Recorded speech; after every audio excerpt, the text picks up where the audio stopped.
مسلمانانو ورونو راځئ چې قرباني درته وښیم. مونږ او تاسو هم قربانیانې وکړې او دغې مسلمانانو هم دا قرباني کړې ده کومه چې تاسو په دې سیټ ته سکرین باندې ښکاري. راځئ چې د دې دا قرباني وګورو او بیا د دې په باره کې یو څو خبرې وکړو او د خپلو قربانیانو په باره کې یو څو خبرې وکړو. دغه ویډیو مکمل وګورئ او د ثواب په نیت یې نور مسلمانانو سره ضرور شیر کړئ، ځکه اختر لا تیر نه دی، پریزرې لاړکې دي. کیدای شي د دې د ویډیو د وجې نه مونږ او تاسو دا کوشش وکړو چې خپلو پریزرو باندې نظر وساتو، خپل پرجونو باندې نظر واچو او د هغې نه غوښې روباسو په غریبانانو او په هغه خلکو یې تقسیم کو چې کم خلک دغه غوښې خوړو دپاره هم د یو اختر او د بل اختر انتظار کوي، کم خلک چې یو اختر او بل اختر کې غوښه خوري او کم خلک کال په کال باندې غوښې خوري. راځئ چې په هغې خلکو باندې نظر واچو. دا ویډیو مکمل وګورئ انشاءالله. قرباني وګورو چې قرباني څه ته وایي او قرباني څنګه وي. دا سیټ ته چېرته کومه ویډیو ښکاري اصل قرباني دا د مسلمانانو ورونو. ډېرو خلکو په دې اختر کې قربانیانې وکړې، الله دې قبول او منظوري کړي. خو دا یاد وساتئ قرباني صرف د وینې تویولو پورې او غوښه صرف تر پرېجه پورې محدودولو ته قرباني نه وایي. دا یاد وساتئ قرباني دې ته وایي.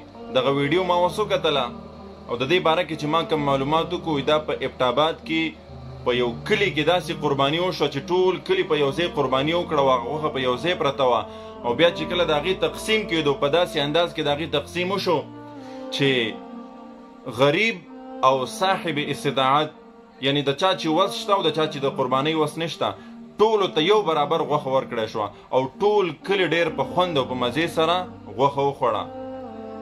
او مونږ اوس راشو مونږ به خپل ځان ته وګورو مونږ څنګه قربانیانې وکړئ. زمونږ قرباني داسې قرباني وي چې اختر رانږدې شي هر سړی د خپل پریزر او د خپلو پرجونو ریپیرینګ وکړي چې دا پرجونه مرجونه سیټ کړو چې بیا د اختر غوښې په میاشتو میاشتو پکې پرتې وي. بل طرف ته که مونږ خپل ګاونډیان وګورو نو د هغې بیا داسې حالت وي چې د اختر په ورځ که ورته چا غوښه ورکړې وي ګینې د اختر په دویم بیا د هغې کره د غوښې درک نه لګېږي. ما کتلی ما په خپلو سترګو کتلی دی چې داسې خلک په دې اختر کې شته دی چې هغې ته به ډېر په مشکله باندې صحیح غوښه رسېدلي. داسې خلک اوس هم شته دی. زمونږ او ستاسو قرباني څه وه وی وینه توی که بس غاړه ازاده که نه، داسې خلک شته چې هغې صرف اختر په اختر غوښه خوري. داسې خلک شته چې د هغې د غوښې خوړلو دپاره هغې د اختر انتظار کوي او بیا په اختر کې چې زمونږ او ستاسو دا عمل وي چې خپله غوښه راواخلو او په پریزر یې ترې ډکې کړو، پرجونه ترې ډک کړو او بیا هغه په میاشتو میاشتو خورو. نو څه ووایم چې الله په دغې قربانۍ باندې مونږ ته هغه اجر راکړي کومه چې په اصل قربانۍ باندې ده. حدیث کې راځي وایي الله رب العزت په دې قربانۍ باندې دومره اجر مسلمان ته ورکوي چې کله یو مسلمان څاروی حلال کړي د دغې څاروي په بدن باندې چې څومره ویښته وي د یو ویښته په بدله کې ورته الله اجر ورکوي، نیکیانې ورکوي. ما وکتل تاسو یقین وکړئ چې هغې کې د یو نوړۍ اښودو ځای هم نور نه و، پریزر یې مکمل ډکې دي. نو مسلمانانو ورونو اوس هم لا وخت تیر نه دی، غوښې راوباسئ او په خپلو غریبانانو کې تقسیم کوئ.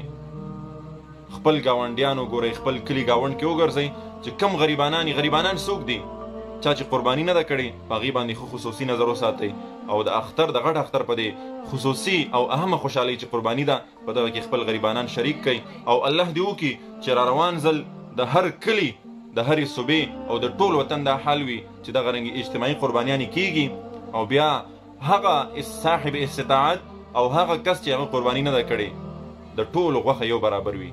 نو دغه به اصل قرباني وي او په دغه قربانۍ باندې به انشاءالله مونږ ته الله اجرونه راکوي. الله رب العزت دې مونږ ته په دغې عمل چې کوم الله ته خوښ عمل دی چې غریب هم پکې خوشحاله او مالدار هم پکې خوشحاله، الله دې مونږ ته پې عمل راکړي چې دغه رنګې کار مونږ هم وکړو څنګه چې دغې نور مسلمانانو کړی دی. په دې سیټ ته سکرین به تاسو دغه ویډیو ښکاري. الله دې وکړي چې د ټول وطن او د ټول امت مسلمه دغه رنګې اتحاد وي او الله رب العزت دې زمونږ د قربانیانې ټول عبادات قبول او منظور کړي او الله دې مونږ ته پې پوره اجرونه راکړي او الله دې مونږ کې اخلاص پیدا کړي. واخر دعوانا ان الحمد لله رب العالمین.